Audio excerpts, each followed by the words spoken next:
অনেকের অনেক শখ থাকে যে কি হব, কি হব? আমাদের সময় অবশ্য বেশিরভাগই সময় এটা ছিল বাবা-মার শখ। সো ছোটবেলা থেকে বড় হয়েছি যে ডাক্তার হব, ডাক্তার হব, ডাক্তার হব। আমার এক চাচা ডাক্তার ছিলেন, উনার ইনফ্লুয়েন্সটা অনেক বেশি ছিল। মা চাইতেন ডাক্তার হই, বাবা সরকারি চাকরি করতেন কিন্তু উনিও চাইতেন যে ডাক্তার হই। আ কারণ হচ্ছে ডাক্তাররা সৎভাবে মানুষের সেবা করতে পারে। রাইট? ইনফ্যাক্ট ইন্টারমিডিয়েট পরীক্ষা পর্যন্ত মনে হয় কখনোই চিন্তা করি নাই যে ডাক্তার ছাড়া অন্য কিছু হব। বাট যেটা হয় ওই যে কথা আছে man poses but God disposes. আমরা ভাবি একরকম হয়ে যায় আরেক রকম। সো আমার ক্ষেত্রেও সেটাই হলো যে প্ল্যান অনুযায়ী আম ভর্তি পরীক্ষা দিলাম। কিন্তু চান্স পেলাম ময়মনসিংহ মেডিকেলে। হয়তো ঢাকা মেডিকেল বা সলিমুল্লাহ মেডিকেল চান্স পেলে আজকে ডাক্তার থাকতাম। তো ময়মনসিংহে ৬ মাস পড়েছি। বাট পরবর্তীতে চলে আসলাম বুয়েটে। এবং বুয়েটের পরীক্ষাটাও কিন্তু দেওয়ার ইচ্ছা ছিল না। হঠাৎ করেই আম বললাম যে বুয়েটে ভর্তি পরীক্ষা দিই। আম এবং টিকেও গেলাম এবং সেটাই পরবর্তীতে কাজে লেগে গেল। বুয়েটে পড়তে অনেক সময় চিন্তা করলাম সবাই ১ম দিকে কি ভাবে? যে আ বিদেশে যাবে, পিএইচডি হবে, পিএইচডি করবে ইত্যাদি, ইত্যাদি। কিন্তু সময়ের সাথে আমার চিন্তাটা চেঞ্জ হতে থাকলো। একসময় ভাবলাম যে আমি বিদেশে যাব না, আমি দেশেই থাকবো। হ্যাঁ? আমি বিজনেস করব। এন্টারপ্রেনার হব। মানে খুবই ভেরি ইন্টারেস্টিং একটা ট্রানজিশন ছিল এই বুয়েট লাইফে পড়ার সময়। আম সো আমি যখন 4th ইয়ারে তখন আমি ২ টো স্টার্টআপ এর সাথে যুক্ত হই। এবং ইচ্ছা ছিল যে না দেশেই থাকবো। দেশে তখন আরএমজি সেক্টর খুব ভালো করছে। আরএমজি সেক্টরে বিজনেস করব। আইবিএ তে এমবিএ করব। সো বুয়েট থেকে পাশ করার পর কিন্তু সেই প্ল্যান অনুযায়ী আমি আইবিএ তে এমবিএও শুরু করি। তো এখানে আমি একটা জিনিস পয়েন্ট করতে বলছি যে আমি গল্প ছলে বললেও আ এই যে বললাম যে প্ল্যান অনুযায়ী। সো জীবনে কিন্তু প্ল্যান থাকতে হবে সবসময়, হ্যাঁ? সো কেরিয়ার নিয়ে এই প্ল্যানটা থাকতে হবে। আমারও ছিল। আম কিন্তু আইবিএ যখন এমবিএ করছিলাম কিন্তু বাবা-মা কিন্তু চাচ্ছিলেন যে না আমি পিএইচডিটা করি। তো বাবা-মা বলছিলেন যে, "তুমি দেশে থাকতে চাও খুবই ভালো কথা। কিন্তু বাইরে যাও, পিএইচডি করো, পিএইচডি করে দেশে ফেরত আসো। এসে কোনো একটা ইউনিভার্সিটিতে পড়াও, দেশে থাকো।" আম সো আমি যখন আইবিএতে আম 2nd সেমেস্টারে এমবিএ করছি, তখন পাড়ি জমাই ইউএসএতে। সেখানে আ পড়তে যাই কিন্তু পিএইচডি করা হয় না, ড্রপ আউট হয়ে যাই। মাস্টার্স ডিগ্রি নিয়ে বের হয়ে যাই। আ জয়েন করি জেনারেল মোটরসে। জেনারেল মোটরসে কাজ করি ৬.৫ বছর। এখানে ৬.৫ বছর কাজ করার পর জয়েন করি বোয়িং কোম্পানিতে। সো অটোমোটিভ ইন্ডাস্ট্রিজ থেকে অ্যারোস্পেস ইন্ডাস্ট্রিতে। পাশাপাশি এই যে এমবিএটা শুরু করেছিলাম সেই এমবিএটা শেষ করি। সো আমার ১ম স্কুল ছিল ইউনিভার্সিটি অফ সাউথ ক্যারোলাইনা যেখানে আমি মাস্টার্স করি এম আ ইঞ্জিনিয়ারিং এ। পরবর্তীতে এমবিএটা শেষ করি NOI-IT new York institute of টেকনোলজিতে। আ সো বোয়িং এ ছিলাম ১১ বছর। আর এই ১১ বছরে অনেকগুলো ডিপার্টমেন্টে কাজ করার সুযোগ হয়েছে। ইঞ্জিনিয়ারিং তো অবশ্যই, এর পাশাপাশি supply chain, project management, testing, analytics, customer support, um you name it. আ ১১ বছরে প্রায় 7 ডিফারেন্ট অ্যাসাইনমেন্টস। সো এখানে আমার যেটা হয়েছে যে মানে ভেরি ডাইভার্সিফাইড একটা ব্যাকগ্রাউন্ড তৈরি হয়েছে। এর পাশাপাশি আরেকটা জিনিস বলব যে বিভিন্ন মানুষের সাথে কাজ করার যে সুযোগটা এসছে এতে আমার চিন্তাভাবনার পরিবর্তন হয়েছে। হয়তো আরেকটু ব্রডলি চিন্তা করতে শিখেছি। হুম? সো ভালোই ছিলাম বোয়িং এ। আমি তখন সিনিয়র ম্যানেজার হিসেবে কাজ করছিলাম। আমার আন্ডারে ৭ টা টিম, প্রায় ৯০ জন লোক কাজ করে। তো 2017 এ দেশে আসলাম বাবাকে দেখতে। আম তো এর আগে 2012 এ আমি আমার মাকে হারিয়েছি। সো 17 এ এসে আমি বেশ একটু হোমসিক হয়ে পড়লাম। ভাবলাম যে হ্যাঁ, কেরিয়ার ইস ইম্পোর্টেন্ট। কিন্তু ফ্যামিলি ইস ইম্পোর্টেন্ট টু। সো চিন্তা করলাম যে দেশে আসি। আ বাবার সাথে একটু সময় কাটাই। আর তার পাশাপাশি যে ছোটবেলায় যেহেতু দেশকে দেয়ার একটা ইচ্ছা ছিল, যে সেই ইচ্ছাটাও পূর্ণ হবে। হ্যাঁ? এবং সবকিছু তো একসাথে হয় না। ইউএসএ তে ক্যারিয়ার, হ্যাঁ, বোয়িং এ হয়তো সিনিয়র ম্যানেজার থেকে পরবর্তীতে ডিরেক্টর হতে পারতাম, সেই স্বপ্ন। পাশাপাশি দেশে আসা, দেশকে কিছু দেয়া, বাবার সাথে সময় কাটানো। সো এই যে আ ব্যাপারটা, এটা খুবই একটা কনফিউজিং একটা টাইম ছিল। But I think god had a plan. কেন বলছি? যে ওই ইমোশনাল মুহূর্তে যখন দেশে কোনো একটা অপরচুনিটি খুঁজছিলাম, তখন জানতে পারলাম যে অগমেডিক্স সান ফ্রান্সিসকো বেসড একটা হেলথ টেক কোম্পানি যারা বাংলাদেশে একজন কান্ট্রি হেড খুঁজছে। So these are all God's plan. Apply করলাম, চাকরিটা হয়েও গেল। আম আমার ওয়াইফের সাথে কথা বললাম and she is always very supportive. So আমি এরকম অনেক পাগলামি ডিসিশন নেই যেটা সে সাপোর্ট করে। তো পরবর্তীতে আমি 31শে জুলাই 2017 বাংলাদেশে ফেরত আসি এবং since then I have been working with Augmedix. এবং আমাকে অনেকেই জিজ্ঞাসা করে যে ইউনো ইউএসএ 20 বছর থাকার পরে বাংলাদেশে তুমি কিভাবে থেকে গেলা? প্রথমেই কিন্তু অনেকে বলতো যে 1 বছর, এর বেশি টিকতে পারবে না। তারপর 3 বছর হলো টিকতে পারবে না। প্রায় 6 বছর হতে চললো। তো সবাই জিজ্ঞেস করে এর পেছনে মূল মন্ত্রটা কি? আমি উত্তর দেই যেটা, সেটা হচ্ছে সৃষ্টি সুখের উল্লাসে। এটা কেন বলে এক্সপ্লেইন করি যে আমি যখন 17 সালে অগমেটিক্সে জয়েন করি, তখন অগমেটিক্সে আমাদের আই থিঙ্ক 78 জন লোক ছিল। আমাদের টিম মেম্বার ফ্যামিলির সাইজ ছিল 78। আজকে আমাদের ফ্যামিলির সাইজ অনেক বড়। আমরা প্রায় 900 ছুঁই ছুঁই করছি। 900 ছুঁই ছুঁই করছি। তার ভেতরে কিন্তু 2 বছরের উপর কোভিড ছিল। So we are one of the fastest growing health tech company in Bangladesh and in US. Very fast growing. আমাদের 2021 ডিসেম্বরে অগমেটিক্স লিস্টেড হয় ন্যাসড্যাকে। So we became a public company as well. We are already in 5 countries: Bangladesh, India, Sri Lanka and Dominican Republic. So I think that's kind of my journey, my career in a nutshell. এখানে আমি একটা জিনিস বলতে চাই যে অনেক সময় এটা হয় না যে আমরা যা চাই সেটা হয় না, এতে মন খারাপ হয়। আমি যেটা বলবো যে আসলে মন খারাপ করা যাবে না। আমাদেরকে দেখতে হবে যে এর পেছনে কিছু লুকানো আছে কিনা। আমি যদি দেখি আর কি, আমি মাঝে মাঝে I look back and to my life, wanted to be a doctor, then became an engineer, then wanted to be an entrepreneur, a business owner, garments ব্যবসায়ী। সেখান থেকে জেনারেল মোটরস, বোয়িং পার হয়ে এখন আমি একটা হেলথ টেক কোম্পানিতে কাজ করছি, রাইট? প্রায় 900 লোকের একটা কোম্পানিকে বাংলাদেশে লিড করছি। এবং মাঝে মাঝে ভাবি, আপনি যদি চিন্তা করেন যে health tech, so health care is there, I wanted to be a doctor and I am an engineer, right? এবং অনেকে বলে যে ম্যানেজমেন্টে এসে কেমন লাগছে। তো সেখানে আমি সবসময় যে কথাটা বলি যে success principle is same everywhere, right? I think সেটা আপনি ডাক্তার হন, ইঞ্জিনিয়ার হন, আর পিপল ম্যানেজমেন্টেই থাকেন, হ্যাঁ, success principle is same. So success প্রিন্সিপালটা যেটা শিখেছিলাম সেই সেই একই সাকসেস প্রিন্সিপাল অ্যাপ্লাই করে করেই কিন্তু এতদূর আসা। জীবনে কি ব্যর্থতা নেই? প্রচুর ব্যর্থতা, প্রচুর ব্যর্থতা। তো ওগুলো নিয়ে অন্য সময় না হয় কথা বলা যাবে। সো আপাতত এই পর্যন্তই। দেখি ফারহানার কাছে আমার জন্য কি প্রশ্ন আছে। থ্যাংক ইউ সো মাচ ভাইয়া। আসলে এই কারণেই আমরা আপনাদের মতন যারা সিনিয়র আছেন বা অলরেডি অনেকটা বছর হচ্ছে যে ক্যারিয়ার জার্নির সাথে আছেন, তাদেরকে নিয়ে আসার চেষ্টা করি। কারণ আপনাদের সাথে এই 30 মিনিটস বা 45 মিনিটস বসে যদি একটু গল্পও করা যায়, তাহলে আসলে অনেক কিছু শেখার থাকে। এই যে আপনি বলছিলেন যে আপনার সময়ে সময়ে আপনার ইচ্ছাগুলো চেঞ্জ হচ্ছে। আপনি হয়তো ছোটবেলায় হতে চাইতেন হচ্ছে ডাক্তার, তারপর হয়তো সিচুয়েশনের উপর বেস করে আপনার ধারণা চেঞ্জ হয়ে গিয়েছে এবং এখন আপনি একটা জায়গায় চলে আসছেন আর কি, যেটা খুবই ভালো লাগলো। অ্যান্ড অগমেটিক্সের সম্পর্কেও বাংলাদেশের অনেকেই জানে, এটা খুবই ভালো একটা রিনাউন্ড অর্গানাইজেশন বা কোম্পানি। তো ভাই, আপনি যে জায়গায় বলতে বলতে ঠিক যে জায়গাটাতেই থেমে গিয়েছেন, সেটাই আমার হচ্ছে পরবর্তী প্রশ্ন যে আপনার চ্যালেঞ্জগুলো গল্পের মধ্যে অনেক জায়গায় শুনেছি আপনার ফ্যামিলি ইস্যু, যেটা আমাদের আসলে প্রত্যেকেরই একটা থ্রেট পয়েন্ট। আমরা যখন একটা শর্ট অ্যানালাইসিস করি আমাদের লাইফের, আমার মনে হয় যে সবার থ্রেটের ফার্স্ট পয়েন্ট এইটাই যে ফ্যামিলির কোনো একজন মেম্বারের যদি এরকম হয় যে তাকে একটা হঠাৎ করে আমাদেরকে যদি হারাতে হয়, যেটা আমার সাথেও হয়েছিল। আমার বাবা 2008-এ হঠাৎ করে হচ্ছে sudden day pass away. So মানে এই জায়গাটা থেকে আসলে ওভারকাম করাটা ভেরি ডিফিকাল্ট, তারপরেও আমাদেরকে আসলে ব্যাক করতে হয়। সো আমরা ক্যারিয়ার নিয়ে যেহেতু কথা বলছি, আজকের টপিকটা হচ্ছে যে your career your future. So আপনি যদি আপনার কিছু চ্যালেঞ্জ আমাদেরকে শেয়ার করতেন, যেটা কিনা রেলেভেন্ট এবং যেটার মধ্য দিয়ে আমরা অনেকেই হয়তো যাই বা যাব, সো সেটা আপনি আসলে কিভাবে সেই চ্যালেঞ্জটা শিওর, মোকাবেলা করেন, সেটা হয়তো একটু শেয়ার শিওর, করতে পারেন আমার সাথে। শিওর। আমি আমার অফকোর্স চ্যালেঞ্জ তো ছিল, চ্যালেঞ্জ নিয়ে কথা বলবো। তার আগে আজকের যে topic, your career your future, এটা নিয়ে একটুখানি কথা বলি। সো আমাদের দেশে এখন there are 154 ইউনিভার্সিটিস।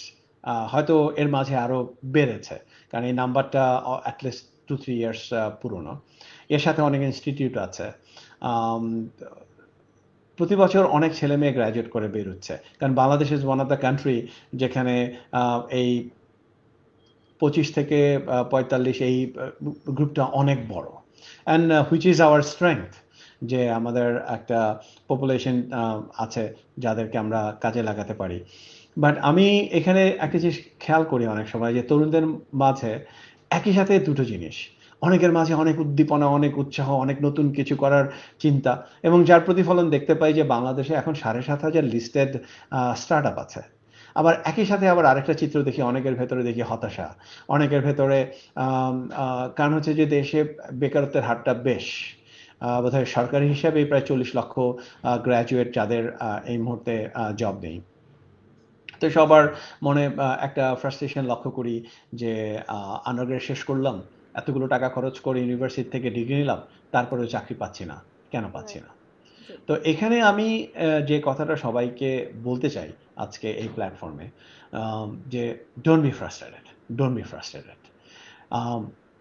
ইউনিভার্সিটিগুলোকে আমি যেভাবে দেখি, যে ইউনিভার্সিটিগুলো আমাদেরকে কিভাবে ডিসিপ্লিন ওয়েতে নলেজ অ্যাকোয়ার করতে হয়, স্কিল অ্যাকোয়ার করতে হয়, এটা শিখিয়ে দেয়।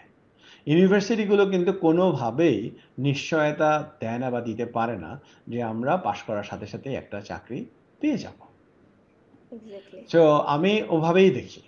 সো ইউনিভার্সিটি থেকে যখন আমরা পাশ করে বের হই, পাশ করে বেরোবো, সো আমি তাদের উদ্দেশ্যে বলছি যারা হয়তো ফোর্থ ইয়ারে আছে, যারা সদ্য পাশ করে বেরিয়ে চাকরি খুঁজছে, অথবা যারা কয়েক বছর যাবত চাকরি করছে কিন্তু হ্যাপি না, তাদের জন্য বলছি যে আহ, আমাদেরকে কি করতে হবে। আমাদের ফার্স্ট হচ্ছে দেখতে হবে যে হুম। আমার কি করতে ভাল লাগে। হ্যাঁ, একটু মনোযোগ দিয়ে শুনবেন, যে আপনার কি করতে ভাল লাগে। তো 5টা জিনিস লিস্ট করে ফেলেন যে আপনি এটা করতে চান। 5টা, 1টা 2টা 3টা 4টা 5টা প্রায়োরিটি বেসিসে। 2 নাম্বার হচ্ছে যে এই কাজটা করতে তো আপনার ভাল লাগে, সেই কাজটা করার যে স্কিল, সেটা কি আপনার আছে কিনা। যদি থাকে ফাটাফাটি, কোনো চিন্তা নাই। যদি না থাকে, সেই স্কিলটা কি অ্যাকোয়ার করা সম্ভব কিনা। হুম, যেমন ধরেন আমার গান গাইতে ভাল লাগে, কিন্তু গান গাওয়ার স্কিলটা আমার নাই এবং এটা আমার পক্ষে অ্যাকোয়ার করাও সম্ভব না, কারণ হচ্ছে আল্লাহ বা সৃষ্টিকর্তা আমাকে সেটা দেননি। ঠিক আছে? সো এখন আপনি চিন্তা করেন যে আপনার কি করতে ভাল লাগে, এবং সেইটা করার জন্য যে স্কিল সেটা আপনার আছে কিনা, যদি না থাকে সেটা অ্যাকোয়ার করা যায় কিনা। আজকালকার যুগে আমাদের হাতে যে পাওয়ারফুল ডিভাইসটা আছে, সেলফোন আমাদের প্রত্যেকের আছে, কারো কাছে মাল্টিপল আছে, এবং আমরা সবাই এখানে আম, এটাকে ইউজ করছে অনেক অপ্রোডাক্টিভ ওয়েতে। বাট আমি জানি যারা আজকে শুনছেন তারা প্রোডাক্টিভ খাতে ইউজ করছেন। সো তাদের জন্য বলছি যে এই স্কিল অ্যাকোয়ার করতে হলে কিন্তু very easy, all the informations are available online, it's in your finger tip, you can do it. Let me expand with an example. যেমন আমরা অনেক সময় অনেক ডিসিশন মেক করি হচ্ছে লং টার্ম না ভেবে। আমার বন্ধু এই ইউনিভার্সিটিতে পড়ছে, আমিও ওই ইউনিভার্সিটিতে পড়বো। আমার বন্ধু কম্পিউটার সায়েন্স পড়ছে, আমিও কম্পিউটার সায়েন্স পড়বো। আমার বন্ধু বিবিএ পড়ছে, আমিও বিবিএ পড়বো। বাট আমরা কি ভেবে দেখেছি সেটা আমরা ভবিষ্যতে আমাদের এই ডিগ্রিটা, আমাদের এই শিক্ষাটাকে কিভাবে কাজে লাগাতে চাই? আমি দেখি অনেকেই, আম, যেহেতু আমি আইটি সেক্টরে আছি, সো আমি উদাহরণটা যারা সিএসসি গ্র্যাজুয়েট তাদেরকে নিয়েই টানছি, যে অনেকেই সিএসসি পড়ে আসে, পড়ে আসার পরে তারা আর বুঝতে পারে না কি করবে। সো আমি সিএসসি গ্র্যাজুয়েটদেরকে বলতে চাই, এবং যে কোনো ফিল্ডে পড়লেই তাদের জন্য আমি একটা এক্সাম্পল দিতে পারবো, বাট সিএসসিদের জন্য বলছি যে আপনি যদি একজন সিএসসি গ্র্যাজুয়েট হন, আপনি কিন্তু অনেকগুলো ফিল্ডে কাজ করতে পারেন। ফার্স্ট হচ্ছে যে আপনি প্রোগ্রামার হতে পারেন, আপনি কোডিংয়ে যেতে পারেন। 2 নাম্বার হচ্ছে আপনি কোয়ালিটি অ্যাসুরেন্সে যেতে পারেন। 3 নাম্বার হচ্ছে আপনি প্রজেক্ট ম্যানেজমেন্টে থাকতে পারেন। 4 নাম্বার হচ্ছে আপনি যে প্রোডাক্টটাতে কাজ করছেন সেই প্রোডাক্টের সেলসে থাকতে পারেন। 5 নাম্বার হচ্ছে আপনি যে প্রোডাক্টটাতে কাজ করছেন সে এই প্রোডাক্টটার টেকনিক্যাল সাপোর্টে থাকতে পারেন। সো একজন সিএসসি গ্র্যাজুয়েট কিন্তু তার দক্ষতার ভিত্তিতে সে 5টা কাজ করতে পারে। পার্সোনালি যেমন আমি কিন্তু প্রোগ্রামিংয়ে ভালো না। হ্যাঁ, আমি আহ, আহ, এই ডেস্কে বসে বসে লং টার্ম প্রোগ্রামিং করতে আমার ভালো লাগে না, আমি এনজয় করি না। আমি ছোটবেলায় কিছু প্রোগ্রামিং শিখেছিলাম, যেটা আমার মাস্টার্সের থিসিসে কাজে লেগেছে, বাট পরবর্তীতে কিন্তু প্রোগ্রামিংয়ে আমি ক্যারিয়ার করিনি। ইভেন যখন ইউনো 2000 সালের দিকে সবাই কম্পিউটার সায়েন্সে সুইচ করছিল, কারণ দ্যাটস দ্য ফিউচার, সেখানে অনেক কিছু নতুন এক্সাইটিং প্রজেক্ট করা যাবে, অনেক টাকা রোজগার করা যাবে, তারপরে কিন্তু আমি আমার কোর মেকানিক্যালে থেকে গিয়েছি, রাইট? আমি প্রোগ্রামে যাইনি, কারণ আমি জানি যে আমি প্রোগ্রামিংটা এনজয় করি না, রাইট? হয়তো তখন আমাকে কেউ বুঝিয়ে বললে আমি অন্যান্য যেগুলো ছিল প্রজেক্ট ম্যানেজমেন্ট অথবা সেলস অথবা টেকনিক্যাল সাপোর্ট কোথাও হয়তো যেতাম, জানি না, বাট আমি আমার কোর ফিল্ডে তখন থেকে গিয়েছি। তো সেটাই বলবো যে আপনি আমার স্ট্রেংথটা বুঝতে হবে। আপনি সিএসসি গ্র্যাজুয়েট করেছেন মানে কিন্তু আপনাকে প্রোগ্রামিং করতে হবে না। আপনি হয়তো অন্যান্য যে ফিল্ডগুলোর কথা বললাম তার কোনোটাতে ভালো করতে পারেন, তো চিন্তা করে দেখেন। যেমন আরেকটা হতে পারে যে না, আপনি সিএসসি গ্র্যাজুয়েট কোর্স করেছেন কিন্তু এগুলোর কোনো কিছুই করতে চাচ্ছেন না, আপনি টোটালি নতুন ফিল্ডে কাজ করতে চাচ্ছেন। সমস্যা কি? আপনি দেখেন এখন অনলাইনে যে প্রচুর ম্যাটেরিয়াল আছে, আপনি কোর্সেরাতে আমেরিকার যে কোনো ইউনিভার্সিটির কোর্স পেতে পারেন, আপনি ইউডেমিতে প্রচুর কোর্স আছে সেগুলো পেতে পারেন, ইউটিউবে প্রচুর ফ্রি কোর্স আছে সেগুলো পেতে পারেন। আপনি একটু এই কোর্সগুলো স্টাডি করেন। আমি যেটা বলি বেশিরভাগ সময়ে যে হ্যাঁ, 4 বছরের একটা ডিগ্রি হয়তো আপনাকে চাকরির নিশ্চয়তা দিচ্ছে না, কিন্তু আপনি যদি আগামী 3 মাস প্ল্যান্ড ওয়েতে ইনভেস্ট করেন, সময় ইনভেস্ট করেন, কোনো একটা স্কিল অ্যাকোয়ার করার চেষ্টা করেন, আপনাকে কেউ থামিয়ে রাখতে পারবে না। আপনি দেখবেন যে আপনার কাঙ্ক্ষিত কেরিয়ার আপনি গড়ে তুলতে পারবেন। এবং আমি যেটা আমার জীবনের উদাহরণ দিয়ে দেখালাম যে সময়ের সাথে সাথে সাথে কিন্তু আমার চেঞ্জ হয়েছে কেরিয়ারটা, রাইট? মেকানিক্যাল ইঞ্জিনিয়ার শুরু করলাম হচ্ছে অটোমোটিভ ইন্ডাস্ট্রিতে, সেখানে ম্যানেজমেন্ট লেভেল পর্যন্ত গেলাম, আবার একটু ব্যাক গিয়ারে গিয়ে ইঞ্জিনিয়ার হিসাবে জয়েন করলাম হচ্ছে aerospace. It's a different industry, so আমাকে কিন্তু ব্যাক গিয়ারে যেতে হয়েছে। কিন্তু যেহেতু সাকসেস প্রিন্সিপাল একই, সেখানে কিন্তু আবার আমি আস্তে আস্তে উন্নতি করেছি, আবার টিম লিড হয়েছি, আবার ম্যানেজার হয়েছি, আবার সিনিয়র ম্যানেজার হয়েছি, 7টা ডিফারেন্ট টিমকে ম্যানেজ করেছি। সো বেসিক্যালি যেটা হচ্ছে যে আপনাকে নিজেকে অলওয়েজ তৈরি করতে হবে, নিজেকে স্কিল তৈরি করতে হবে। যেমন আমি গত 2 সপ্তাহ যাবৎ একটা চিন্তা আমার মাথায় প্রচন্ড ভাবে ঘোরাফেরা করছে। আমরা দেখতে পাচ্ছি চ্যাট জিপিটি নাম সবাই শুনেছেন, যে কিভাবে চ্যাট জিপিটি আমাদের লাইফটাকে চেঞ্জ করে ফেলছে। হ্যাঁ, আপনি একটা কবিতা লিখবেন আপনার লাভড ওয়ান্সের জন্য, এটা চ্যাট জিপিটিকে বলে লিখে দিচ্ছে। হ্যাঁ, আপনি কোনো একটা প্রবলেম, কোনো একটা ইনফরমেশন জানতে চাইবেন, চ্যাট জিপিটি আপনাকে করে দিচ্ছে। হ্যাঁ, সো এখানে আমি যেমন চিন্তা করছিলাম যে আমি যদি পিছিয়ে পড়ি তাহলে তো হবে না, আমাকে এআই কিভাবে কাজ করে, এই চ্যাট জিপিটি কিভাবে কাজ করে, এটা আমাকে বুঝতে হবে এবং অন টপ অফ থাকতে হবে। সো ঠিক এই আমার এই বয়সে এসে, I'll be 50 this year. I've been working since 1997, but still আমি কিন্তু থেমে থাকতে পারছি না। আমি কিন্তু বলতে পারছি না আমি একটা কিছু অ্যাচিভ করেছি, আমাকে নতুন কিছু শিখতে হচ্ছে। ঠিক আপনাদেরকেও বলছি, যারা নতুন পাশ করে বেরিয়েছেন, বেশ কয়েক বছর যাবৎ কাজ করছেন, কোনো সমস্যা নাই। এই মুহূর্তে মার্কেটে কি ডিমান্ড আছে সে বিষয়ে জ্ঞান অর্জন করতে হবে। Just to give an example, যে এই মুহূর্তে মার্কেটে one of the fastest growing field হচ্ছে বিআই, বিজনেস ইন্টেলিজেন্স আর ডেটা অ্যানালাইটিক্স। এ দুটো কিন্তু ওতপ্রোতভাবে জড়িত। সো আপনাকে কিন্তু আপনি ইজিলি 3 মাস ফোকাস করলে এই ফিল্ডে নলেজ গেইন করতে পারেন এবং আপনি কিন্তু একটা সুন্দর কেরিয়ার শুরু করতে পারেন। তো আমি সেটাই আপনাদেরকে বলবো যে don't be frustrated and plan your career, see what you like, the skill do you have, if you don't have a skill can you acquire a skill, এবং মার্কেটের ডিমান্ড কি, এই তিনটার কিন্তু একটা কম্বিনেশন লাগবে। হ্যাঁ, কারণ বেশিরভাগ গিয়ে আমরা যারা কাজ করি আমরা কিন্তু ইনকাম করার জন্য কাজ করি, সেক্ষেত্রে আমাদের ভালো লাগা, আমাদের স্কিল এবং মার্কেট ডিমান্ড, তিনটা মিলিয়ে আমাদের ডিসিশনটা নিতে হবে।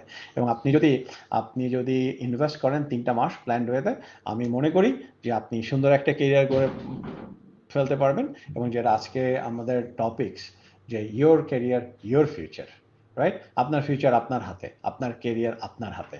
আপনি ভুলে যান যে এতদিন কি পড়েছেন, এতদিন কি করেছেন। আজকে হচ্ছে ডে জিরো, আজকে হচ্ছে ডে জিরো। কালকে হচ্ছে ডে 1 এবং প্রতিটা দিন এভাবে প্ল্যান্ড ওয়েতে আগালে আমার মনে হয় না যে কোনো সমস্যা হবে। আই থিংক আমরা ফারহানাকে লুজ করেছি। Most likely she might have a power outage or something. So আমি এই জন্য কিন্তু কন্টিনিউয়াসলি বকবক করে যাচ্ছে। So I hope you are finding this helpful. হ্যাঁ, আরেকটা কথা বলি যে ফারহানা যেহেতু চ্যালেঞ্জের কথা বললো, যে আমি বিভিন্ন সময় বিভিন্ন মানুষের সাথে মিট করি, তারা অনেক সময় অনেক চ্যালেঞ্জের কথা বলে। হ্যাঁ, তো আমি সবসময় যেটা বলি যে চ্যালেঞ্জ জীবনে থাকবে। আমার জীবনে প্রচুর চ্যালেঞ্জ আছে। আমার যে চ্যালেঞ্জ এটা আপনি কখনোই নিতে চাইবেন না। সো চ্যালেঞ্জ আমাদের সবার জীবনে আছে, চ্যালেঞ্জ থাকবে, কিন্তু চ্যালেঞ্জের দিকে না তাকিয়ে লক্ষ্যের দিকে তাকাতে হবে। হুম, আমি সবসময় বলি যে আপনি যদি আপনার হাতের দিকে তাকান, তাহলে কিন্তু আপনি আপনার দূরের লক্ষ্যকে দেখতে পারবেন না। কিন্তু আপনি আঙ্গুলের ফাঁক দিয়ে যদি আপনার দূরের লক্ষ্যটাকে দেখতে চান, আপনি কিন্তু দেখতে পাবেন। সো চ্যালেঞ্জ থাকবে, চ্যালেঞ্জের দিকে না তাকিয়ে আপনার গোলের দিকে তাকান, এবং আপনার গোলের দিকে তাকিয়ে যদি আপনি এফোর্ট দিতে থাকেন, আপনি কিন্তু সেটা অ্যাচিভ করতে পারবেনই। কেউ আপনাকে দাবিয়ে রাখতে পারবে না। So Farhana, I think we lost you, and but I kept talking. You know, I was shared. listening to you very clearly, but আমার এখানে ইন্টারনেট কানেকশন পড়ছিল, সো আমি ভাবলাম যে ক্যামেরাটা অফ রাখি। সো আপনি অনেক ইম্পর্টেন্ট কথা বলেছেন আর কি। আমাদের যারা অডিয়েন্স হচ্ছে তারা হোপফুলি যারা মনোযোগ দিয়ে দেখছেন তারা বেশ কিছু টিপস অ্যান্ড ট্রিক্স অলরেডি নিয়ে নিয়েছেন, যেটা আপনি বলেছিলেন যে আপনার কথার মধ্যে চলে আসছিল যে এখন অনেক অপরচুনিটি, আর সবচেয়ে ইম্পর্ট্যান্ট জিনিস হচ্ছে যে ডিজিটাল যে টুলসগুলো বের হচ্ছে, ইভেন এখন যে এআই বেসড টুলসগুলো আসছে, যেটা কিনা আমাদের সময়টাকে অনেক অনেক হচ্ছে যে কনজিউম করছে, এবং আমরা চাইলে এখন আসলে আর বলতে পারি না যে আমি এই জিনিসটা জানি না। মানে আমার যদি জানার আগ্রহ থাকে, এখানে অনেক অপরচুনিটি, সেই জিনিসটা খুব তাড়াতাড়ি অ্যাটলিস্ট বেসিক স্টেজটা পর্যন্ত আমরা কভার করে নিতে পারি। এতদিন তো ইউটিউব গুগলে আমরা কভার করতে পারতাম, এখন আমি ইভেন যে এই প্রোগ্রামগুলোর যে ইভেন্ট ডিটেল লিখতে হয় বা কোনো ধরনের ছোট ছোট যদি এক্সপ্লেনেশন থাকে, চ্যাট জিপিটি ইউজ করে আমি বেশ হেল্প পাই। দেখা যায় আমার আর্টিকেল লেখার ক্ষেত্রে অনেক ইনফরমেশন আমাকে হয়তো গুগল করতে হতো, আমি কি চাচ্ছি সেটা যদি একটু মোটামুটি গুছিয়ে বলা যায়, সে কিন্তু আমাকে নাইসলি ইনফরমেশনগুলো একসাথে করে দিয়ে দিচ্ছে। সো এইটা আমার মনে হয় যে যাদের একটু কন্টেন্ট রাইটিংয়ের হচ্ছে যে প্যাশনেট আছে বা এই ধরনের ইনফরমেশন বা রিসার্চ অ্যান্ড ডেভেলপমেন্ট নিয়ে কাজ করে, তাদের জন্য খুবই হেল্প করে। বাট এটার উপর মানে ডিপেন্ড হওয়া যাবে না, আপনাকে একটু দেখতে হবে যে আসলে ইনফরমেশন কি চাচ্ছেন এবং সে কি এটাই দিয়েছে কিনা। বাট অনেকটুকুন সাহায্য করবে আপনাকে। তো এই ধরনের শুধু চ্যাট জিপিটি হয়তো বেশ অনেকেই এটা সম্পর্কে জানে, এরকম আরও অনেক নাইস নাইস টুলস আছে যেটা কিনা ইউজ করে আমরা আমাদের যে স্কিল আছে সেটাকে আরও বেশি করে এক্সপ্লোর করতে পারি। টু বি ফ্র্যাঙ্ক, মানে আমি যদি একটু বলি যে আমাদের আশেপাশে যে কান্ট্রিগুলো থাকে, ইন্ডিয়া, নেপাল, ভাইয়া তো আরও ভালো জানবেন যেহেতু আপনারা ইন্টারন্যাশনাল পিপল নিয়ে কাজ করেন। তো কোনো ধরনের অপরচুনিটি পেলে যেটা হয় কি যে তারা নাইসলি গ্র্যাব করতে জানে। মানে আমরা যতটুকুন জানি এইটুকুনও আসলে শেয়ার করতে পারি না, হয়তো আমাদের ল্যাক অফ কি বলবো কমিউনিকেশনের ব্যাপার থাকতে পারে বা কনফিডেন্টের একটু থাকতে পারে। বাট আমি দেখেছি যে আমাদের এই প্রতিবেশী কান্ট্রিগুলোতে আমাদের সমবয়সী যারা আছে তারা কিন্তু খুবই ফ্লুয়েন্টলি এবং খুবই কনফিডেন্টের সাথে নাইসলি নিজেকে প্রেজেন্ট করতে পারছে। সো আমি বলবো যে মানে আজকের যে টপিকটা আসলে যে your career your future, so মানে আমাদের একদম নাইস একটা কন্টেন্ট নিয়ে আসলে আজকে কথা বলতেছি যে আমরা হয়তো অনেকেই চিন্তা করি যে আমার গ্রাজুয়েশন কমপ্লিট হবে, তারপরে আমি আমার ফিউচার নিয়ে ভাববো, কোন ক্যারিয়ারে যাব সেটা নিয়ে আমি একটু খোঁজাখুঁজি করব। বাট আমার কাছে যেটা মানে মনে হয় যে আমরা কিন্তু ইউনিভার্সিটি থাকা সময় থেকেই আসলে এই জায়গাগুলো খুঁজে দেখতে পারি।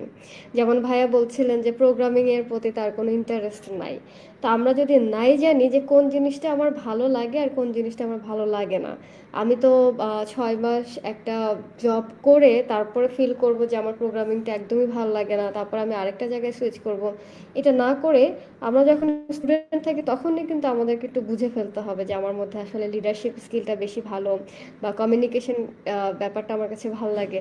তো আমাদেরকে আইডেন্টিফাই করতে হবে, এবং সেই জায়গায় কিন্তু আরও অনেক বেশি এক্সপ্লোর করার সুযোগ থাকে আমি যখন নিজেকে আইডেন্টিফাই করে ফেলবো যে আমি এই লাইনে যাব না বা আমি এই জিনিসটা নিয়ে কাজ করতে interested. So thank you so much ভাইয়া, আপনি অনেক অনেক ইম্পর্টেন্ট কথা বললেন। বাট আমি যদি ভাই আপনাকে আরেকটু একটু ছোট কোশ্চেন করে আমাদের অডিয়েন্সের পক্ষ Yeah. থেকে, যে আপনার ধরেন আমরা তো ফ্রেশ গ্র্যাজুয়েট যারা থাকে, তাদের কাছে কিন্তু এতটা অপশন থাকে না ক্যারিয়ার চুজ করা। ধরেন যখন 5-10 বছর ক্যারিয়ার একটা মোটামুটি তার এক্সপিরিয়েন্স হয়ে যায়, তখন সে ডিসাইড করে আমি এই কোম্পানিতে যাব বা আমি এখানে যাব না। বাট যে ফ্রেশ গ্র্যাজুয়েট থাকে, সে তার কিন্তু ওই সময়টা মনে হয় যে আমার একটা চাকরি লাগবে, মানে আমি আসলে গ্র্যাজুয়েশন কমপ্লিট করে ঘরে বসে থাকতে চাচ্ছি না। সেই জায়গায় মানে সেই সিচুয়েশনে আসলে তাকে কিভাবে প্রিপারেশন নিতে হতে পারে আর কি। Fantastic, thank you. আমি যেটা সাজেস্ট করি সবাইকে, আহ, বাংলাদেশে আগে ইন্টার্নশিপের কালচারটা ছিল না। এখন কিন্তু আস্তে আস্তে ইন্টার্নশিপের কালচারটা গড়ে উঠছে। বিভিন্ন ইউনিভার্সিটিগুলো একটা ইন্টার্নশিপ ম্যান্ডেটরি করে দিচ্ছে গ্র্যাজুয়েশনের জন্য। বাট আমি যারা শুনছেন তাদেরকে বলবো যে এই ইন্টার্নশিপের ব্যাপারটা ম্যান্ডেটরি ইউনিভার্সিটি থেকে করার আগেই আপনার নিজেকে ম্যান্ডেটরি করতে হবে। হ্যাঁ, আমি আমার নেফিউ নিস যারা ইউনিভার্সিটিতে যাওয়া শুরু করছে ওদেরকে আমি বলি ফার্স্ট ইয়ার থেকে ইন্টার্নশিপ করো, ফার্স্ট ইয়ার থেকে ইন্টার্নশিপ করো। হ্যাঁ, আহ, হয়তো তোমাকে পয়সা দিবে না, পয়সা তো দরকার নাই। তোমার দরকার যেটা হচ্ছে সেটা হচ্ছে এক্সপেরিয়েন্স, সেটা হচ্ছে এক্সপেরিয়েন্স। এবং দিস ইজ প্রাইসলেস।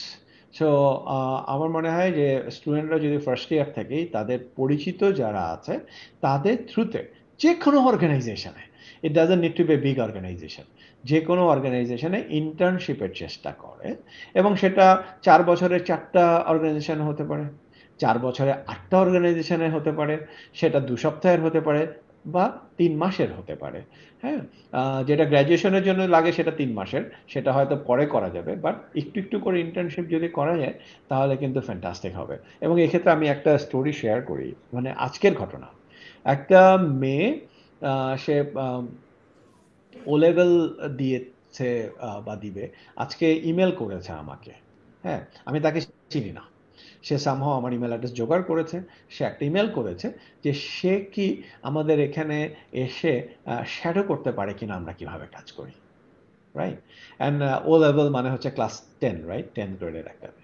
তো আমি যেটা বলবো যে এটাকে আমাদের হ্যাবিট করে ফেলতে হবে, এটাকে আমাদের কালচার করে ফেলতে হবে যে আমরা শুরু থেকে ইন্টার্নশিপ করব। ইন্টার্নশিপের সুবিধাটা হচ্ছে যে আমরা কর্পোরেট কালচারটা জানতে পারি, প্রফেশনাল ফিল্ড সম্পর্কে জানতে পারি, এবং আরেকটা হচ্ছে যে আমরা যদি প্ল্যান করে আগাই 4 বছরের 4টা ফিল্ডে, যেমন আমি সিএসসি গ্র্যাজুয়েটদের কথা বললাম যে একজন সিএসসি গ্র্যাজুয়েট 5টা কাজ করতে পারে, ঠিক এরকম আহ, তারা যদি প্রতি বছর বিভিন্ন কোম্পানিতে বিভিন্ন টপিক্সের উপরে ইন্টার্নশিপ করে তাহলে কিন্তু আম, তারা বুঝতে পারবে যে তাদের স্ট্রেংথটা কোথায়। হ্যাঁ, যেমন ফর এক্সাম্পল যেমন এইচআরে যদি কাজ করতে চায়, মানুষের অনেকের একটা ভুল ধারণা আছে যে এইচআর হচ্ছে জাস্ট যারা রিক্রুট করে। আসলে কিন্তু তা না, ইটস এ বিগ ফিল্ড। এইচআরেরও কিন্তু 6টা ডিফারেন্ট ভার্টিক্যাল আছে। Recruitment is only one of the ভার্টিক্যালস। There is HR operations, there is employee engagement, there is compensations, right? There is HR analytics. So এই যে there is learning and development. So একজন মানুষ HR কাজ করলেও কিন্তু different different ফিল্ডে যেতে পারে। তো এবং আমাদের এখানে যেমন অগমেনিক্স আমরা সবসময় এইচআর ফিল্ডে অলওয়েজ 2-3 জন করে ইন্টার্ন আমাদের এখানে থাকে, আমি এনকারেজ করি। সো ওরা যখন আমার এখানে 2-3 মাস কাজ করে, সো কেউ রিক্রুটমেন্ট টিমের সাথে কাজ করে, কেউ অপারেশনস টিমের সাথে কাজ করে। তো তারা কিন্তু বিভিন্ন টপিকসে শিখে যাচ্ছে, এবং সে কিন্তু বুঝতে পারে যে তার স্ট্রেংথটা কি রিক্রুটমেন্টে, তার স্ট্রেংথটা কি অপারেশনসে, তার স্ট্রেংথটা কি লার্নিং অ্যান্ড ডেভেলপমেন্টে। হ্যাঁ, সো আমার কাছে মনে হয় যে এটা যদি সবাই ফার্স্টের থেকেই করতে শুরু করে প্ল্যান্ড হয়েতে, তাহলে তাদের জন্য ইজি হবে। তারা বুঝতে পারবে তাদের স্ট্রেংথটা কোন ফিল্ডে। আর তার পাশাপাশি আরেকটা যেটা হচ্ছে যে তাদের একটা এক্সপিরিয়েন্স কিন্তু যোগ হয়ে যাচ্ছে তাদের সিভিতে। সো যখন তারা জব মার্কেটে যাবে তারা কিন্তু এটা বলতে পারবে যে আমি অমুক কোম্পানিতে ইন্টার্নশিপ করেছি, আমি এই কাজটা শিখেছি। সো এই জন্য আমি হাইলি রেকমেন্ড করি যে সবাইকে ফার্স্ট ইয়ার থেকেই ইন্টার্নশিপ চেষ্টা করার জন্য, ইভেন উইদাউট পে। মাশাআল্লাহ। তো হোপফুলি যারা শুনছিলেন আর কি ভাইয়ের কাছ থেকে আমরা অনেক লেসন্স অ্যান্ড অনেক টিপস পাচ্ছি, বা ভাইয়াকে আমি বলবো যে আপনি যেটা বলছিলেন আমার কাছে এটা শুনতে শুনতে মনে হলো যে আসলে এই যে ইউনিভার্সিটির আপনি বললেন যে ফার্স্ট ইয়ার থেকে শুরু করতে পারে they do their internship job, but এখানে আমি ভলেন্টিয়ারিজমটা এখন যেমন বাংলাদেশে বা দেশের বাইরে তো আগে থেকে ভলেন্টিয়ারিজমকে অনেক বেশি প্রায়োরিটি দেওয়া হয়। ইভেন আমি আমার নিজের এক্সপিরিয়েন্স থেকে যদি বলি যে আমি তিমুরে যখন ইউএনডিপির জন্য বা ইন্টারভিউটা ফেস করি, তখন কিন্তু আমার এই লিঙ্কডইনের যে ভলেন্টিয়ারিজম যে এক্সপিরিয়েন্সটা এটাকে ওরা বেশ প্রায়োরিটি বা অ্যাপ্রিসিয়েট করেছিল আর কি। তো আপনার কাছে জানতে চাবো ভাইয়া যে ভলেন্টিয়ারিজমটা আসলে মানে আমাদের স্টুডেন্ট লাইফটাকে কতটা পজিটিভ ইম্প্যাক্ট ফেলে এবং কিভাবে নেওয়া উচিত স্টুডেন্টদেরকে, আসলে আপনার যদি কোনো অ্যাডভাইস থাকে ভলেন্টিয়ারিজম নিয়ে। Yeah. Thank you, Farhana. That's another very good topics. I highly encourage. I highly encourage everyone, to volunteer for different organizations. কারণ এখানে অনেক কিছু শেখা যায়। হ্যাঁ? আম, সত্যি কথা বলতে যে বাংলাদেশে যখন ছিলাম, এখানে পড়ালেখা করেছি, ইউনিভার্সিটিগুলোতে বিভিন্ন ক্লাবে কাজ করা ছাড়া, হ্যাঁ, বিভিন্ন ক্লাবের সাথে কাজ করা ছাড়া কিন্তু ভলান্টিয়ারিং করার অভিজ্ঞতা ছিল না। কিন্তু যখন আমি ইউএসএতে যাই, এখানে গিয়ে দেখলাম যে ওরা কিন্তু ছোটবেলার থেকে ভলান্টিয়ার করে, খুব ছোটবেলা থেকে ভলান্টিয়ার করে। এবং পরবর্তীতে আমি কিন্তু ভলান্টিয়ার করা শুরু করি বেশ কয়েকটা অর্গানাইজেশনে, এবং দ্যাটস ভেরি ফুলফিলিং। এবং অ্যাট দ্য সেম টাইম যেটা সবচেয়ে বড় কথা, কাজ তো শেখাই যায়, তার হুম। পাশাপাশি বিশাল নেটওয়ার্কিং করা যায়। এবং সামটাইমস এই কথাটাও কিন্তু সত্যি যে it's not what you know, it's who you know, এই যে কথাটা বলে। হ্যাঁ, আমার ইউএসএতে আমার বস বলতেন যে 80% হচ্ছে what you know, your hard work, আর 20% হচ্ছে who you know. That's how he used to tell me. So খুবই ইম্পর্টেন্ট। ইনফ্যাক্ট ভেরি ইন্টারেস্টিং যে ফারহানার সাথে আমার পরিচয় কিন্তু হয়েছিল ঠিক এভাবেই, যে ওয়াইএসএসিতে আমি একদিন একটা একটা ক্লাস পড়াতে গিয়েছিলাম, সেটা আমার পক্ষ থেকে ভলান্টিয়ারিং ছিল, because I did not charge. এবং ফারহানা সেখানে ভলান্টিয়ার করছিল as an organizer, right? So সেখানেই কিন্তু আমাদের পরিচয়। সো এখানে আমিও ভলান্টিয়ার হিসাবে গিয়েছিলাম, ফারহানাও ভলান্টিয়ার হিসাবে এসেছিল। I mean this is priceless. শেখা তো যাই, কিন্তু the networking is priceless. Right, exactly. আমি এটাই আমার নেটওয়ার্কে যারা থাকে আসলে, যারা আমার জুনিয়র, তাদেরকেই তো আসলে আমার অপিনিয়নটা শেয়ার করা হয়। তো আমি খুবই এনকারেজ করি যে যারা আসলে খুবই হতাশ থাকে যে আমাকে কে চাকরি দিবে, আমি কোথা থেকে চাকরি পাবো, তাদেরকে এখন আসলে এই সময়ের জন্য যেটা সাজেশন বা যেটা বলার থাকে যে এখন আসলে ওভাবে কারো কাছ থেকে চাকরি পাওয়া যায় না। এখন ভালো নেটওয়ার্কিং থাকলে যেটা হয় যে মানে নিজের স্কিলটাকে যদি লিঙ্কডইন প্ল্যাটফর্মে বা এই ধরনের সামাজিক কাজকর্মের মাধ্যমে নিজেকে নিযুক্ত রাখা যায়, নেটওয়ার্কিংটা আপনাকে খুব হেল্প করবে ভালো একটা মানে জায়গা খুঁজে দিতে বা রিকমেন্ড করতে আর কি। ইভেন আমি লিঙ্কডইন ইউজ করার পর থেকে বা ভলেন্টিয়ারিজম শুরু করার পর থেকে এত দারুণ দারুণ মানুষের সাথে মেশার সুযোগ হয়েছে, বা যাদের সাথে আসলে কমিউনিকেশনটা আমি হয়তো অন্য সোশ্যাল মিডিয়াতে থাকলে বা আমি ঘরে বসে থাকলে এটা কখনোই সম্ভব ছিল না। তো এই জন্যই আসলে আমি সব যারা স্টুডেন্ট আছে তাদেরকে ওয়েলকাম করি ভলেন্টিয়ারিজমের, মানে অ্যাপ্রিসিয়েট করি আর কি। তো এই তো অনেক ইনফরমেশন আজকে শুনলাম আপনার কাছ থেকে।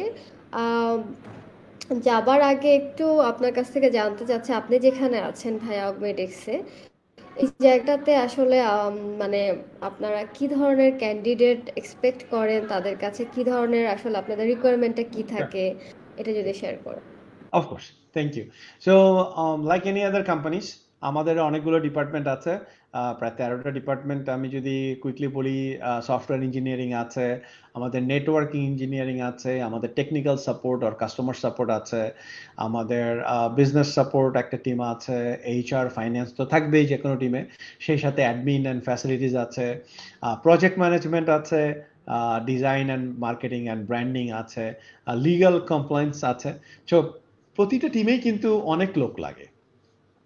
তার ভেতরে আমাদের কয়েকটা টিম, যে টিমগুলো বড়, আহ, সেটা হচ্ছে সফটওয়্যার ইঞ্জিনিয়ারিং। আমাদের 40 সফটওয়্যার ইঞ্জিনিয়ার্স আছে এই মুহূর্তে, অ্যানাদার 3 ওপেনিংস আছে। আমাদের টেকনিক্যাল টিম বা আইটি নিয়ে যারা কাজ করে, নেটওয়ার্ক নিয়ে কাজ করে, নেটওয়ার্ক টিমেও আমাদের ওপেনিং আছে, আমাদের কাস্টমার সাপোর্টে ওপেনিং আছে। আমাদের এইচআর এ ওপেনিং আছে, ফাইন্যান্স ওপেনিং আছে এবং বিজনেস সাপোর্টে ওপেনিং আছে। আমাদের এখন অনেকগুলো ওপেনিং। সো যে কেউ আমাদের ওয়েবসাইটে গিয়ে অ্যাপ্লাই করতে পারে। তবে সবচেয়ে বড় টিম যেটা আমাদের অপারেশনস। অপারেশনস টিমে আমাদের আমাদের যেটা কোর বিজনেস, আমরা মেডিকেল ডকুমেন্টেশন করে থাকি। আমরা তাদেরকে বলি মেডিকেল ডকুমেন্টেশন স্পেশালিস্ট অথবা সংক্ষেপ স্ক্রাইব। তো আমরা প্রচুর স্ক্রাইব নিচ্ছি। আমরা প্রতি মাসে প্রায় 50 জন করে রিক্রুট করছি এবং এর জন্য আমরা যেটা খুঁজি যে good English knowledge, good English knowledge, very good listening and writing capability যাদের আছে তাদেরকে আমরা নিয়ে থাকি। তো আমি এনকারেজ করব যে যারা চাকরি খুঁজছেন তারা কিন্তু আমাদেরকে কনসিডার করতে পারেন, কারণ আই এম ভেরি প্রাউড আমাদের ওয়ার্ক এনভায়রনমেন্ট এবং কালচার নিয়ে। হ্যাঁ, আমাদের এখানে very friendly environment and we believe in open culture. আর আরেকটা কথা বললেই নয় যে আমাদের ইজ ভেরি কম্পিটিটিভ। আমরা স্টার্ট করি 40K থেকে। হ্যাঁ, সো আই থিঙ্ক বাংলাদেশ এই মুহূর্তে জব মার্কেটে ফ্রেশারদের জন্য with no experience 40K is a very good starting salary. এবং আমরা যেহেতু রাতে কাজ করি, আমাদের বেনিফিটের ভেতরে আছে কিন্তু খাওয়া দাওয়া নিয়ে চিন্তা করতে হয় না। আমাদের অফিসে ক্যাফেটেরিয়া আছে, আমরা গাড়িতে করে বাড়ি পৌঁছে দিই এবং those who want to be stay healthy আমাদের তাদের জন্য আছে জিমের ব্যবস্থা, রাইট? সো আমি সবাইকে এনকারেজ করবো, please check out website, please check out Facebook page. There are tons of opening at this moment. We are hiring. Please join us. Thank you so much. So আজকে আমাদের live শোটা যারা দেখছেন on স্পটে, তো আমি বলবো যে আপনারা যদি সম্পর্কে জানেন, তারা তো জানেনই এই এনভায়রনমেন্ট এবং ভাইয়া যেটা অলরেডি শেয়ার করলেন। আর যারা এখন পর্যন্ত জানেন না তাদেরকে একটু দেরি করতে না করবো এবং বলবো যে ফেসবুকে আপনারা একটু অগমেন্টিক্স লিখে সার্চ করেন এবং ভাইয়া যেটা প্রচুর ওপেনিং আছে, তো আপনারা কিন্তু এই সুযোগটাকে কাজে লাগাতে পারেন। So thank you so much ভাইয়া আপনাকে, আপনি আমাদেরকে এতটা সময় আমাদের সাথে শেয়ার করলেন, আপনার নলেজ শেয়ার করলেন। আর আপনাকে যাওয়ার আগে ছোট্ট করে আমাদের অডিয়েন্সের সম্পর্কে কিছু বলতে বলবো, এবং আপনি যেহেতু আমার সাথে অনেক দিন ধরেই কানেক্টেড আছেন, আমাদের কমিউনিটি সম্পর্কেও জানেন, তো আমাদের সম্পর্কে যদি কিছু বলার থাকে প্লিজ জানাবেন। আর ইনশাল্লাহ আমরা পরবর্তীতে আমাদের বেশ কিছু কম্পিটিশন কন্টেস্ট আসছে, তো সেই জায়গায় হয়তো আমরা আপনার সাথে কাজ করব এবং আপনি আমাদের সাথে থাকবেন। সো জি। সো যাওয়ার আগে আমি যেটা বলবো যে Farhana, thank you so much for inviting me. আর সবচেয়ে বড় কথা কি যে thanks for being the dreamer. হ্যাঁ, and thanks for taking the initiative. কারণ এই যে ফারহানাস ব্রেন স্টেশন, যেটা হান্ড্রেডস অফ থাউজেন্ডস অফ পিপলকে একসাথে করেছে, this is a great initiative and I am pretty sure you had a dream, এবং সেই ড্রিম থেকেই এটা শুরু এবং আজকে এটা এই বিশাল আকার নিয়েছে। আই জাস্ট কুড রিমেম্বার যেদিন তুমি শুরু করলে এবং how big it is, right? তো আমার কাছে মনে হয় যে আমাদের প্রত্যেকের এরকম ড্রিম আছে, কিন্তু শুধু এই স্বপ্নটা যাতে দিবা স্বপ্ন না হয়ে যায়, এর জন্য কি লাগবে? এর জন্য একটা প্ল্যান লাগবে এবং লাগবে হচ্ছে এক্সিকিউশন। আমি যদি ফারহানাকে যতটুকু দেখেছি, পড়াশোনার পাশাপাশি কাজ করার পাশাপাশি কিন্তু ও লেগেছিল এবং লেগে আছে। ঠিক একইভাবে আপনার যে ড্রিম আছে সেটার পিছিয়ে যদি আপনি লেগে থাকেন, সেটা হবেই। সো একটু আগে বলেছিলাম, আবারও বলছি, গোলের দিকে তাকাবেন, কোনো অবস্টাকলের দিকে তাকাবেন না, and pursue your dream, you will make it. So thank you again, good night. Thank you ভাইয়া। যাওয়ার আগে আরেকটা ছিল, অ্যানাউন্সমেন্ট ছিল আপনার জন্য। আমাদের প্রোগ্রামটি আজকে সাপোর্ট করেছে ইন্ট্রো বাংলাদেশ। আপনি হয়তো জানবেন এটা বাংলাদেশের ফার্স্ট ডিজিটাল হচ্ছে এনএফসি বিজনেস কার্ড। সো আপনি কি ইউজ করেন কোনো এনএফসি বিজনেস কার্ড? যদি ইউজ না করেন তাহলে হচ্ছে ইন্ট্রোর পক্ষ থেকে আমার হয়ে আমি আপনাকে একটা ইন্ট্রো বিজনেস কার্ড দিতে চাচ্ছি। Fantastic. I would love to use it. Thank you so much. ঠিক আছে ভাইয়া, আজকে এই পর্যন্তই। ভালো থাকবেন। আল্লাহ হাফেজ।